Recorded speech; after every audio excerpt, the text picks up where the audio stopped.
everybody. I'm live from Morro Bay, California as part of an Art Plus IG takeover. And first of all, thank you Art Plus for asking me to be part of this. I'm truly honored, especially given that I'm not an artist, or at least in the traditional sense. But this is my first time doing anything live on social media of any platform. So bear with me.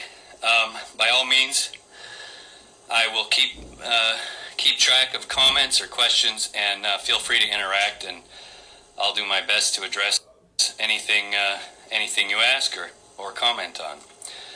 So first of all, my name is Philip Kreuger. I live in San Francisco and Manila. By the way, Morro Bay, if you're wondering where Morro Bay is, it's a little beach community about halfway between Los Angeles and San Francisco, and this is where I cover Trauma Call down on the coast. It's a lovely place, and as a matter of fact, I believe Morro Bay is the first place in North America where a Filipino ever set foot. So interesting little factoid, and there's a memorial down on the beach. Interesting. So I'm a physician. I'm a practicing orthopedic surgeon here in California, as well as a craft beer brewer. And I have a craft beer brewery in Manila. It's called Brutta Brewing. Some people call it Bruta Brewing. Doesn't matter. But I have that brewery with friends who are also partners who are from Manila. So why am I part of this takeover on Art Plus IG? Well, I've been featured in 2 magazines in the past 2 issues, number 62 and issue number 63. Issue number 62, if you may recognize this cover, I wrote an article called Beer 101 that was featured, and always happy to educate folks about beer.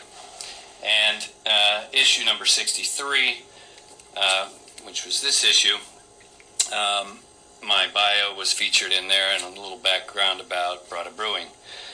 So check those out if you haven't already.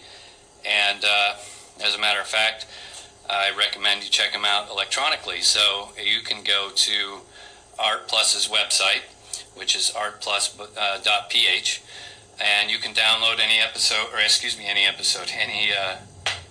issue that you'd like, including the most current issue, which I believe is number 67. And honestly, with all the COVID madness and the epidemic that's happening worldwide, I don't know when bookstores will be open again, so it may be a while before you can get these in print. So by all means, go on to the website and download those issues. Okay, so how does somebody end up doing surgery and brewing beer? It's probably not a super common combination, but it kind of goes back to my undergraduate university days. I studied biochemistry at University of California in San Diego, and somebody, I don't remember who, got me a gift of a home brew kit, a little kit, not very expensive. I thought it was cool, and since I was involved in chemistry, I thought it was extra cool. I'm a little bit of a nerd like that. So I brewed up the kit, just followed the directions, and didn't expect much, but honestly, the beer was amazingly tasty. I was shocked that it actually tasted like a regular beer. So that's what kind of spurred the hobby, and it's kind of taken on a life of its own since. So my goal in university was to go on to med school, and which I did. I went to University of California, San Francisco, and did medical school, and then did residency at UCSF also. And I continued to brew as a hobby through medical school when I found the time, and residency, and never really had a complaint from any of my fellow residents or or classmates in medical school. So I continued to do that, and fellowship was a different story. I went to University of Washington, and I probably easily put 130 hours a week into that, and didn't brew at all.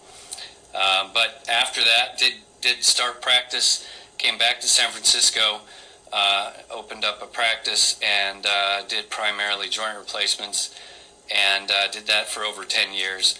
And at some point, because of other interests, including this brewing, I decided to step back a little bit and step away from the practice. And after closing the practice, I started taking orthopedic trauma call for a hospital down here in near Morro Bay. So that's how I'm here. And still live in San Francisco, and when I'm not on call, which is only a few days a month, I'm either in San Francisco or Manila. And so once I stepped back from the practice a little bit, I re-enrolled in university and went to University of California in Davis, just kind of between Sacramento and San Francisco. And I took a brewing science course and had the intention of opening up a brewery. I think this kind of, as I brewed, my equipment got better and better, and so did my recipes. And I decided to go professionally. And I'll tell you, that course at UC Davis was amazing. It was rigorous. It was easily as tough as medical school, not as long. And I learned a ton. I thought I knew what I was doing when I went in and realized I didn't. And so that was amazing. And so the other thing that I do, in addition to the part-time orthopedic trauma work and the brewing, is that I have a small company called Prevail Orthopedics, where we design and develop medical device and medical implants, orthopedic in nature mostly. So how did I come to live in the U.S. and the Philippines? Well, my practice in San Francisco fostered a friendship with a patient of mine, a very good friendship, and so he suggested that we maybe initiate a medical project in the Philippines, which I obliged, took him up on that. We reconvened in Manila. I got to know his family very well, and in fact, at this point, he and his family are I consider family now. And I think it was with his children, who are my age, sitting around having beers, when we kind of discussed opening up a brewery in the Philippines. So it sounded absolutely nuts to me at first, and it just kind of it was a discussion that took on a life of its own. And at some point we decided to go for it. It has been a blast. It's been difficult and a learning experience, and I don't regret a second of it. So we're just getting going. And I'm really looking forward to growing the brewery and being part of a craft beer revolution in the Philippines, which I believe has already taken place. And there is a lot of versatility that people can have with brewing craft beer that you're just not going to get with big commercial beer. And it's a ton of fun. And there's a lot of great beer out there, a lot of great brewers out there. So take advantage of your local craft beer, whether it be Brutta or anybody else. Give it a shot. How about all this craziness that's going on with the epidemic? How am I doing it? How has it affected me personally and work? Honestly, first of all, I've been amazingly fortunate. My friends and my family have remained safe. I've remained safe. There's a new normal at work. In the hospital, for instance, everybody has to wear masks. Patients everywhere in the hospital. I would say visitors, but that's actually another thing. They don't really allow visitors. So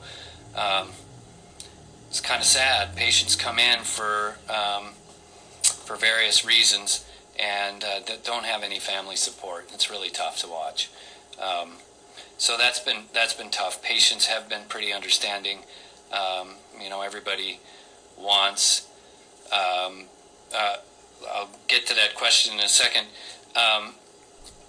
Everybody wants to remain safe. So I have a question here I'm going to address, going back a bit. How does craft beer in Manila in the community compare to San Francisco? Well, I think California. So, in short, it's a really small community, and it's just getting off to a start in Manila and in the Philippines. And the U.S. has had a 30-year head start on all of that, and a lot of competition have really brought a lot of amazing beers to the surface. That being said, I've had some really good local brew, and I've gotten to know a lot of the brewers in the Philippines. We've formed a little friendship network, and there's a lot of great beer being made. So just the sheer volume of beer in Manila, craft beer in Manila, doesn't stack up to the U.S. And I'll tell you, over the last 3 years, the quality of beer has come leaps and bounds in Manila, so in the Philippines. So it's really exciting, and I think that it'll be on par in a very short time. So hope that answered the question. So just jumping forward to the lockdown. I mean, I imagine you call it lockdown or shelter in place in Manila. We call it the same thing here. I know the U.S. I don't know what the world's view is. I kind of do, but the U.S. is getting hit pretty hard with COVID, and our numbers aren't great, and that's been pretty disappointing for a variety of reasons. But I won't turn this live show political.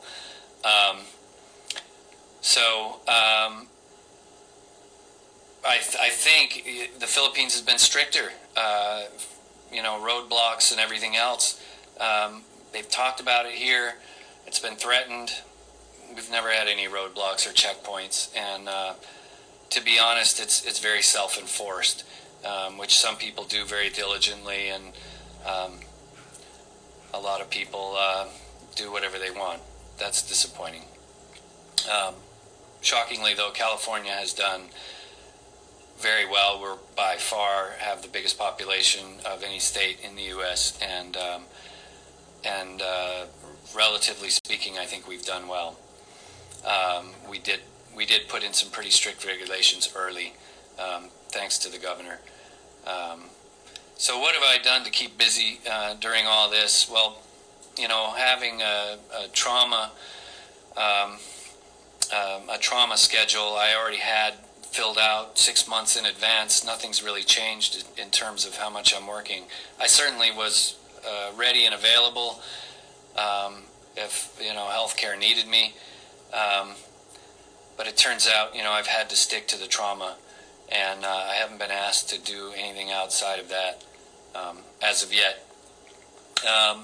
When I'm not on trauma call, I'm usually in the Philippines focusing on the brewery, and that hasn't happened. So I'm getting a lot of stuff fixed around the house, landscaping projects and fixing things that should have been fixed a long time ago. It's been good in that sense. Spending more time with family, so that's been great. What about some of the challenges that I'm facing? I've really been fortunate to keep working. One of the paradoxes of this whole crisis is that a lot of healthcare providers are out of work, which makes no sense to me because it's a health care crisis. So why has that happened? Well, let's just look at orthopedics for a minute. The majority of orthopedic surgery is, not to save lives, it's to save lifestyles. It can be to save lives in the case of trauma sometimes, but the majority of it is what we call elective surgery, and That's not cosmetic. It's elective, meaning that it's not emergent or life-saving or life-threatening. But still necessary. So when the epidemic hit, the hospitals had to close all of that business down. So no elective surgeries, no joint replacements, no rotator cuff repairs, no small injuries that could be put on the shelf and fixed, 3 months down the road. And so for a lot of reasons. One, to open up the hospital to take care of COVID patients if necessary. Two, to keep patients at less risk. So you're bringing less people into the hospital, you're risking less exposures to both patients that are already in the hospital and patients coming in. So things came to a grinding halt outside of absolute necessity, urgent and emergent cases. So in trauma, I kept working while the majority of my colleagues basically stopped, and that's been tough. It's tough on the hospitals. It's tough on hospital revenue stream, and so hospitals financially are all suffering pretty significantly from this as well. So let's see here. Somebody is requesting to be in my live video.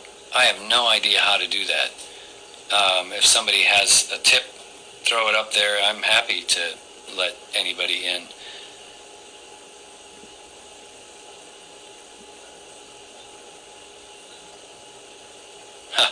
Okay. So what's the new normal like here in California? Well, I think first and foremost, a lot of people have started to work from home. A lot of companies have figured out how their employees can work from home. That's put a ton less people on the road, which incidentally has changed the kind of trauma that's coming in through the ER. Very, very few car accidents because there's just very little traffic on the road. California has a mandate that any businesses that are essential and open require a face mask. Businesses have been pretty good about enforcing that. The 6 foot or 2 meter rule between people inside of businesses. Also, businesses have been pretty good about putting lines on the floor or circles and keeping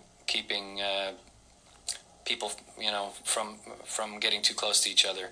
So that has been the case. Obviously, restaurants and bars have been closed or for takeaway only, and so that's changed. I've seen, shockingly, tons more people in my neighborhood in San Francisco out and about. I think everyone's home and pent up, and so they kind of get out around the house, and I just see people everywhere in a neighborhood where it's usually quieter. I am right by the beach, and the weather's been nice, so people have been getting outside, exercising, and whatnot. It's good to see. How am I adapting to the new normal for now and in the long term? Well, I've one thing that's come to light for me is our food supply, or just what you see on the shelves in stores from one day to the next. I mean, food, really makes you think, like, should I be kind of planning food and what I eat differently? I'm an extremely health conscious eater as it is, and so what ended up missing on the shelves was mostly not stuff that I was buying anyway. So that didn't affect me too much, but it has made me think about the future and what if our food supply changes significantly? How would I face that? I buy a lot of bulk and then make things myself. Little to no processed food, other than beer, which is processed. So I'm not letting that one get away from me. So the toilet paper thing, I don't even have words for. I'm sure you've heard toilet paper just disappeared right away at the beginning of the pandemic. and I'm assuming that didn't happen in the Philippines with the Tabo, but I personally have a bidet, so it didn't affect me too much either. But I have no words. How did this situation affect me working? Me as a trauma surgeon, and how did it affect beer making? Well, I talked about the paradox of orthopedic surgeons, for instance, kind of being out of work. It's crazy. But a lot of the patients that were sick with COVID and weren't in imminent danger did not get admitted for safety reasons, and the people that needed absolute and urgent attention ended up in the ICU, and hospitals only have so many ICU beds and ventilators, and no offense to my profession, but you probably don't want your orthopedic surgeon running your ventilator in the ICU. I'll figure it out if I have to. I'm sure of that, but I hope I don't get asked.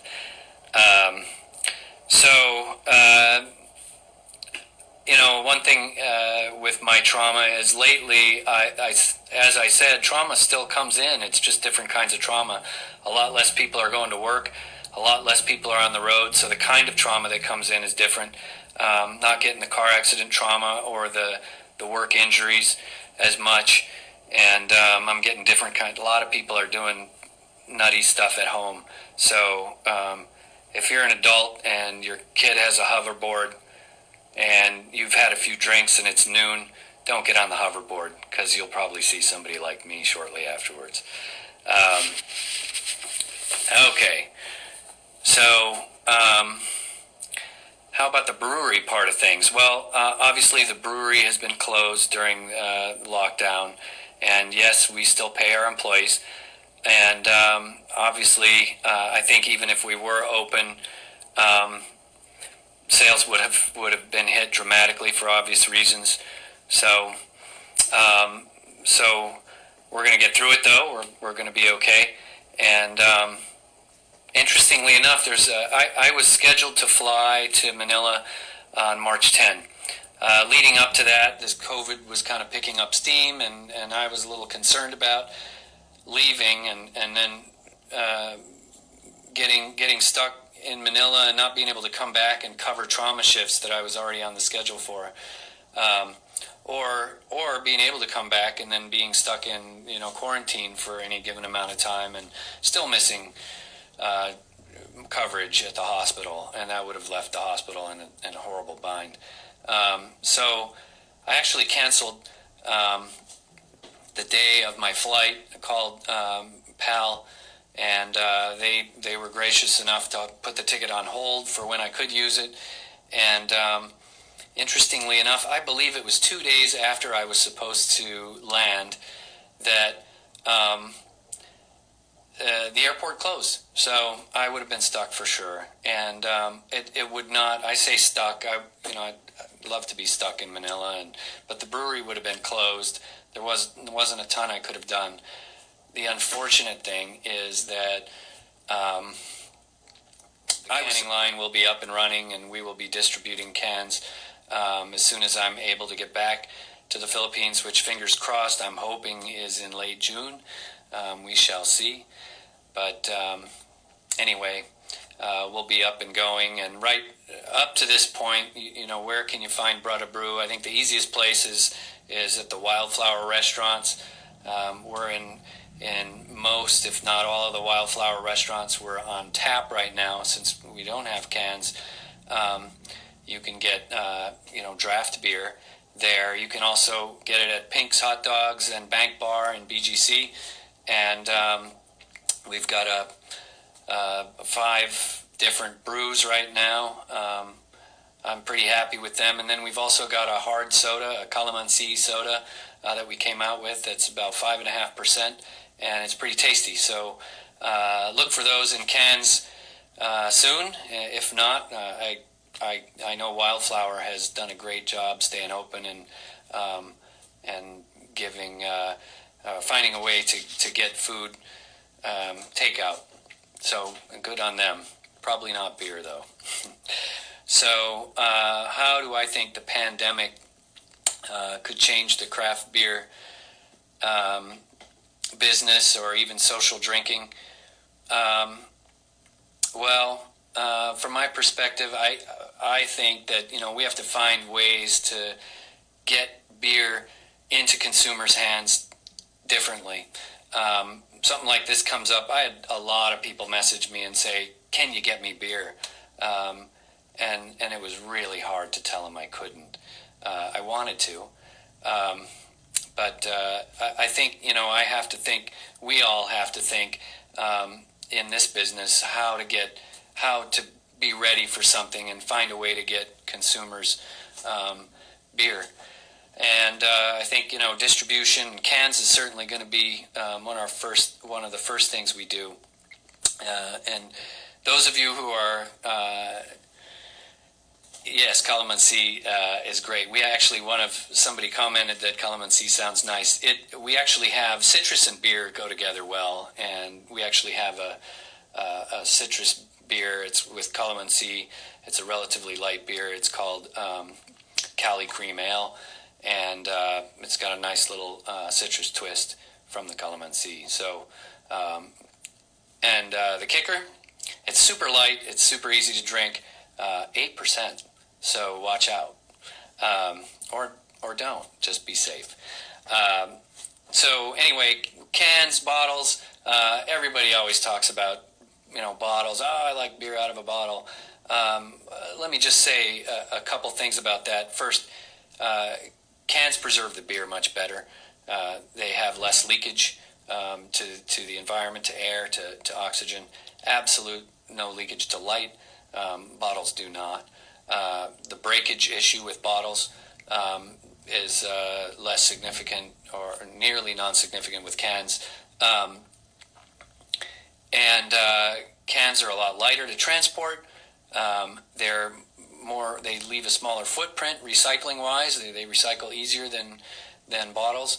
So, and I can tell you in blind studies with professional beer judges, they were unable to decipher beer versus bottle, or that one tasted better than the other. So can's the way to go. If you're going to drink your beer and you can, pour it into a glass, look at your beer, look at the foam head on the top, look at the bubbles, look at the color, get more aroma out of it. You can smell those hops better. And in addition to that, when you pour it into a glass, you release some of that carbonation. That carbonation drunk directly out of the bottle or the can will end up in your stomach. Add a little pollutant, and it all comes out as gas and bloating. So better to pour it in the glass if you can. That's coming from a brewer, and I think every brewer would tell you the same thing. Post-pandemic, from a medical standpoint, one thing that I do in medicine is I do a lot of volunteer work globally. That's something that I've taken part of even before I went to med school on some level. Now I'm able to do it surgically. I like to go on at least 2 missions a year. And I'll tell you helping somebody out surgically to fix a problem that they didn't have access to getting fixed previously is priceless. I will do that for as long as I can operate. So I'd like to set up something in the Philippines on a regular basis to get that done and go out into the province and help underserved areas and get some access to people who don't have it for some pretty straightforward orthopedic issues. So medical device company, I'm going to continue to work on innovating and developing medical devices to help change and shape the field of orthopedic surgery. Especially globally, that's been one of the focuses of this company, is to try to develop implants that have all been developed for the West and are outpriced for underserved areas. So developing medical devices that function, do the same thing, but you know, are far more cost efficient to be able to serve some of these underserved areas is what I'm hoping for.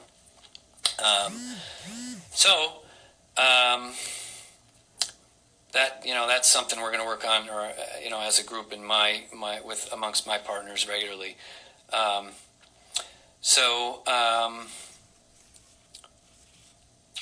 What do I think the role of art is in this pandemic situation? I think all of this has been a big eye opener to, you know, to us, and our mortality has been thrown into our faces. We've all spent a lot more time at home with family, which is lovely.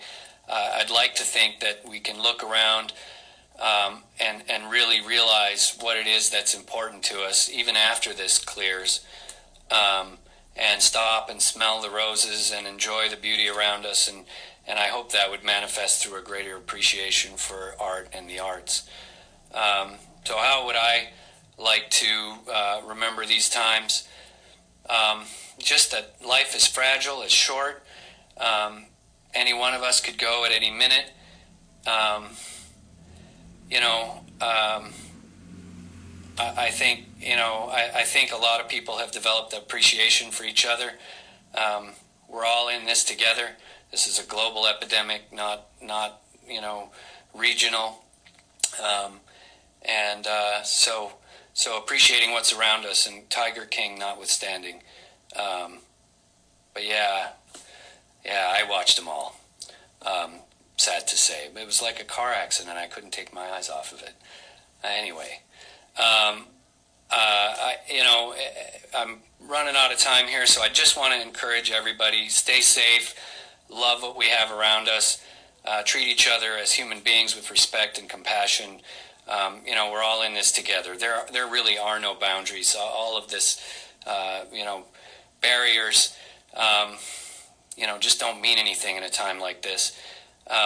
Which is how we came up with the name Brudda, which is a Hawaiian Pidgin term. And Hawaiian Pidgin is a language where several different cultures came to Hawaii to work in the sugarcane fields. They couldn't communicate with each other, but they found a way. They found a way to bridge the gap, and they used tidbits of their own languages to come up with a bit of a common language, and that's Pidgin, and that's Brudda, and that means brother.